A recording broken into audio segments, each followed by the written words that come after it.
Greetings and welcome to another edition of Prescott Talks at Prescott E-News with your guest host, David McNabb. And with me today is the special guest, Chad DeVries. He's running for Prescott City Council. And we're so glad to have you come into the studio today, Chad, to tell us about yourself and to tell us about why you're running for City Council here in Prescott. Thank you, David. Pleasure being here. Yeah, it's I got involved in January, and I'm part of the community. I'm a businessman. I'm a family man. I have 3 daughters going to the high school here. One just graduated. She's a business owner now, one of the youngest in town. I have my own business. I'm part of lots of leadership roles and stuff like that. And just as an aside, what is your daughter? What's her business? Well, she worked the last year and a half up at the vintage candy store at Bashford Courts, and she saved every dollar she had, and the owners wanted to shut it down, and she purchased it from them for her year and a half of work. She saved every dollar, and now she's the youngest businesswoman in town and has a storefront, and she went from graduating high school to a business owner. That's great. Good for her. Very, very proud. Yes, entrepreneurial spirit at work in the youngsters. Yeah, I love it. And she's doing really well. I mean, the store is making money before they sold it, and she's actually went and redesigned it with her mom, and she's now a business owner. So even for her, city council and what they do in city council affects her now too. So, and she's 18 years old. So this is Bashford Court building. Yes. And is it the lower floor? No, it's the third level. Third floor. Yeah. Okay. Do they get people to go that high? Oh shit! You wouldn't believe what people spend on old-fashioned candy. Yeah, unbelievable. What is old-fashioned candy? I don't know. What did you eat? I mean, when I'm you just were a back youngster, in the day? so I don't really know the old stuff. Oh, come on. Clark bars, you name it. They have everything up there, and stuff from the 70s. You name it, they have it. Yeah. So yeah. You know what I like is the zero bars. Oh, she has 0 bars. Yeah, I'm gonna go up there and get some zeros. There you go. I can't find them anymore. Yeah.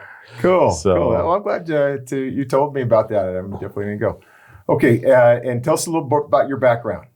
My background, I've been in real estate for the last 28 years, almost 29 years. I specialize in high-end real estate my whole career. I'm not into these, box, really tight communities with 0 lot lines and stuff. I've always focused on being a listing agent and selling bigger parcels and, with higher end homes and stuff. And I was able to come up here about 6 years ago and start that. I was down in the Valley since 1991. And came up here and had an opportunity and love Prescott. And, it kind of reminds me where I was raised in northern Michigan. So love the people up here. And it was really easy getting engaged in the community. And, I have a lot of different things I do for the community as well, so which I enjoy. Excellent. And so you've been a realtor for how long? 28 years. 28 years. Okay. I'm not a developer because everybody says, "Oh, he's a developer." Yes, I've never been a developer in my life, and it's what I do for my career, and a lot of people do that as a career, So people need to sell their houses. So you moved here 6 years ago. 6 years ago, yeah. Great. And you're liking it? I wouldn't live anywhere else. I'm going to live here, die here, and that's why I want to get back to the community. Public service. Yes. Okay, and I see you're a Christian man and you have Christian values that you're promoting Christian on your campaign. And that's all good. I appreciate that very much. And you're a family man, and that's always a good thing too. And what about your educational background? Education, really been an entrepreneur. I had my own business starting at 13 years old. I've always worked for myself. So throughout my career, probably when my real job started as far as my career and, working for myself in real estate was when I was 25 years old. So But when I was a kid in Michigan, we had these rock concerts and you pick up these 10-cent cans, and I was out there after every concert. I'm making a few $100 and I was washing boats when I was a kid. So I've always been a entrepreneur ever since I was a little kid. I knew how to make money. Good. I knew how to satisfy my clients and I knew how to run a business. And I've been very blessed with that. As far as schooling is concerned, I wasn't a great student. I went to Lansing Community College for 6 months, and I used to stare out the window and figure out what my business is going to be. I started a business in Florida, sold that, and then I ended up getting married and came out to Arizona. So, so it's been a blessing for me I love Arizona. So. Wanted to get out of that cold weather, didn't you? Oh yeah. We had snowbanks. When they closed school here, they get 2 inches of snow and some black ice, and I used to ride snowmobiles to school, so. And be snowed in for days. So, so I that's what brought me up here. I love the people. my Christian values and a lot of the things that I do, and which you're aware of, is I'm the board chair for Fellowship of Christian Athletes. I got that started with Tim Mitzel here about 2.5 years ago. We went from hardly having a football team, and we had 100 signups this year for football. We've got 40 kids in wrestling right now. We brought in huddles, what they call them, in all the different schools. We're in Mile High Middle School, Prescott High School.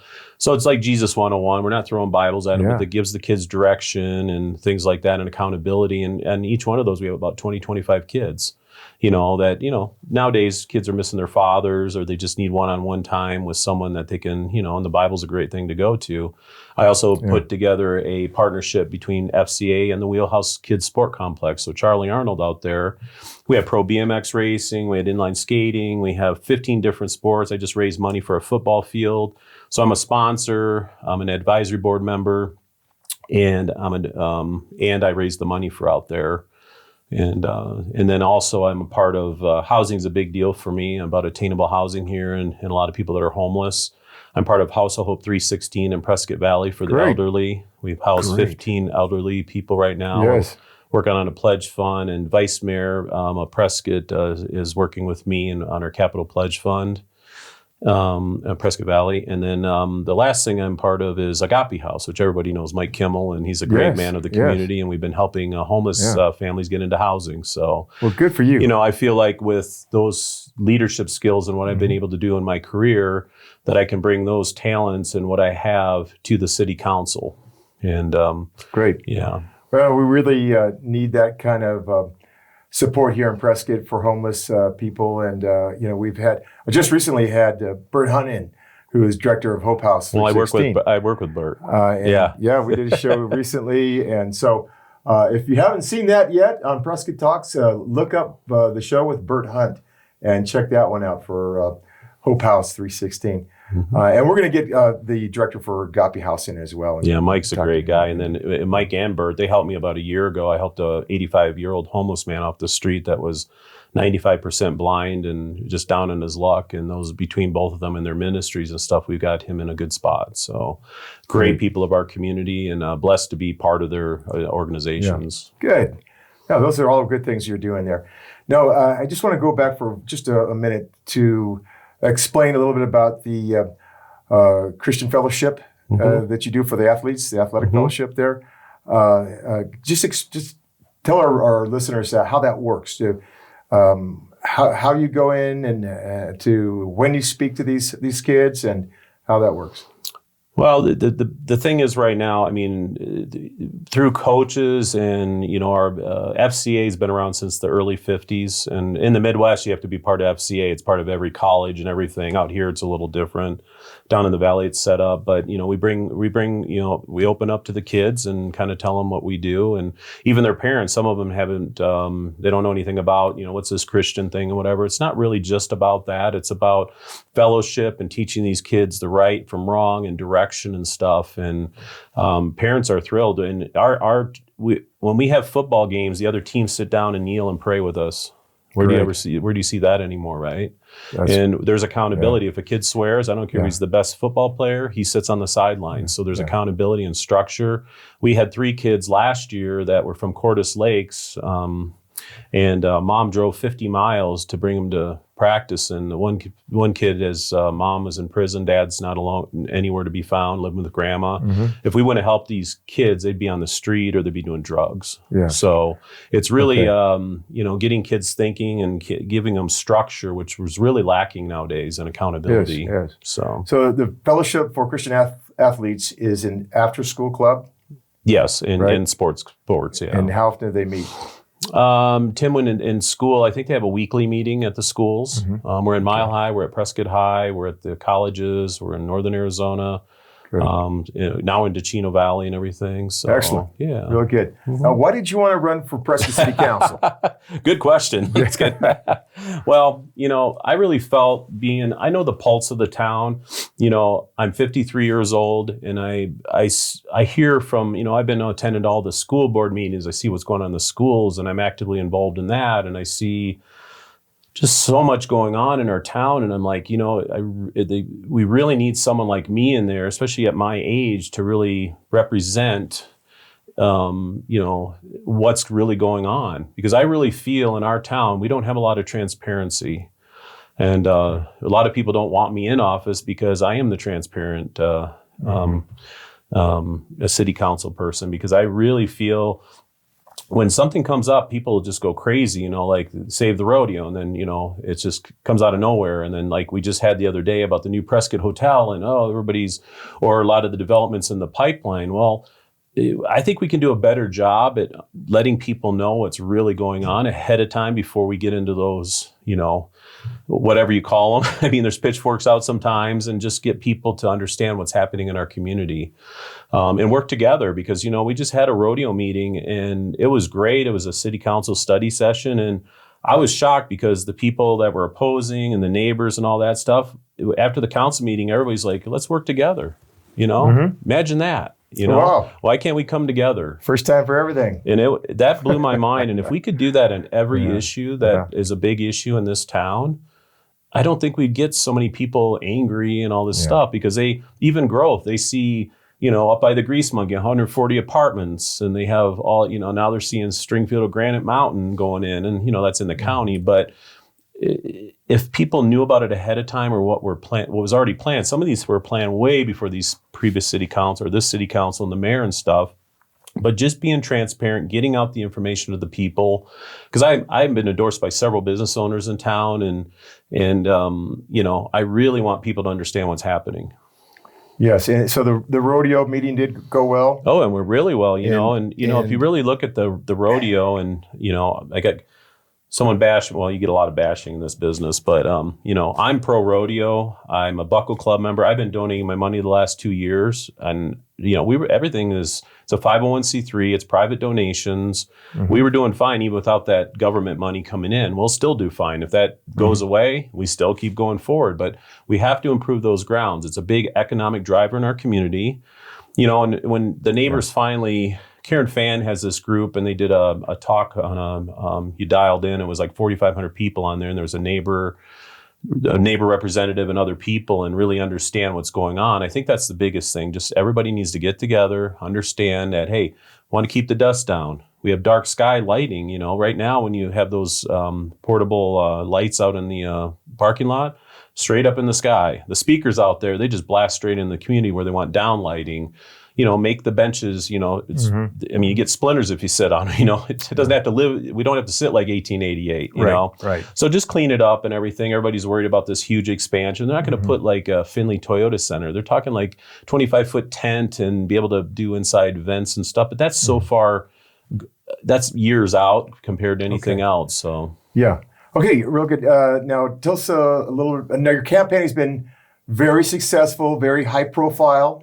I see you everywhere, and it reminds me to vote for Chad DeVries. But tell us your platform.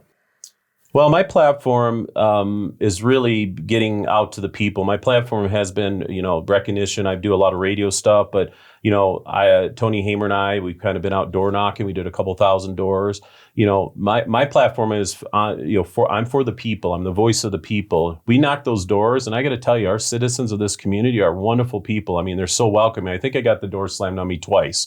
So that's not too bad out of that many homes. Yeah, that's very good. And people were like, I can't believe you're at my door. And we went to several neighborhoods, probably never been touched before, but we wanted to reach out to the people and see what they have to say. And it's been great. Well, what do you hope to accomplish when you get in the city council? What I hope to accomplish is transparency. And the biggest thing we have a problem with here is our basic amenities, necessities, water, police, fire, safety.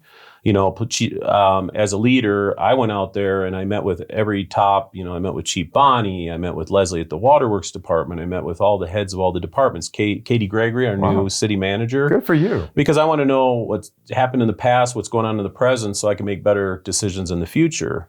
Yeah. And I was very surprised because everybody has a need. Leslie from the water thing is a big issue, and that comes up every time, everywhere we go.